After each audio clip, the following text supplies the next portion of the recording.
అక్కడ సామాన్యుడికి చిరాకేసింది. ఇవన్నీ కూడా కేసీఆర్ పతనం, దానికి తోడు తన ఇప్పటికీ ఒంటెత్తుపోకడే, ఎక్కడా మారట్ల, అహంకారపూరిత భాషే ఎక్కడా మారట్ల. అయితే కాంగ్రెస్ కూడా చెప్పి మోసం చేసింది కాబట్టి బీజేపీని ఇప్పుడు నమ్ముతున్నాడు, పుంజుకుంటోంది. అక్కడ కాంగ్రెస్ మోసం చేసేసిందా? ఇంకా టైం ఉందా? ఇప్పుడు 100 రోజుల్లోపు ఇస్తానన్నారు రుణమాఫీ, ఇప్పుడు మళ్ళీ ఆగస్టు 15 అన్నారు, మళ్ళీ ఎలక్షన్ కాబట్టి 100 రోజుల్లోపే 2,500 వేస్తానన్నారు. ఎవరికి వేశారు? ఓ బస్సు ఇచ్చారు, అది కూడా ఆర్టీసీ రోజు కొట్టుకు సావడమే. బస్సులు ఫ్రీగా ఇవ్వాలనుకున్నప్పుడు ఇంకో 1000 బస్సులు పెట్టాలా? చేస్తున్నారా? నిరుద్యోగ భృతి ఇచ్చారా? ఇవన్నీ చాలా ఉన్నాయి. కానీ మీరు చెప్పిన బీఆర్ఎస్ పతనానికి కారణాలే ఒక రకంగా.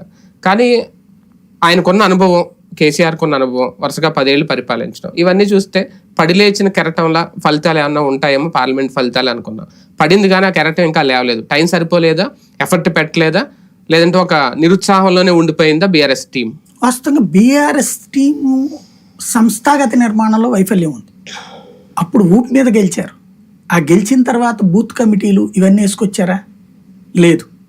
అంటే వాళ్ళకి బూత్ కమిటీలు ప్రాబ్లం ఏముంటది అసలు? అంత గ్రౌండ్ లెవెల్, అంత పార్టీ, అంత నెట్వర్క్ ఉండే ఏముంటది నెట్వర్క్ అంటే బీఆర్ఎస్ కి? బీఆర్ఎస్ నుంచి ఇప్పుడు కొత్త పార్టీ ఏం కాదు కదా వాళ్ళకి.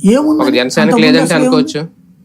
ఏముందని అంతకుముందు పార్టీ 2004లో పార్టీ పెట్టారు, 2000 సంవత్సరంలో పెట్టారు, 2004లో మొదటిసారి బూత్ లెవెల్ బలోపేతంగానే ఉంటది కదా. కమిటీ లేవు, దానికి సంస్థాగత నిర్మాణం లేదు. నియోజకవర్గ నాయకుడి చేతిలో పార్టీ అంతా అప్పచెప్తుంటారు.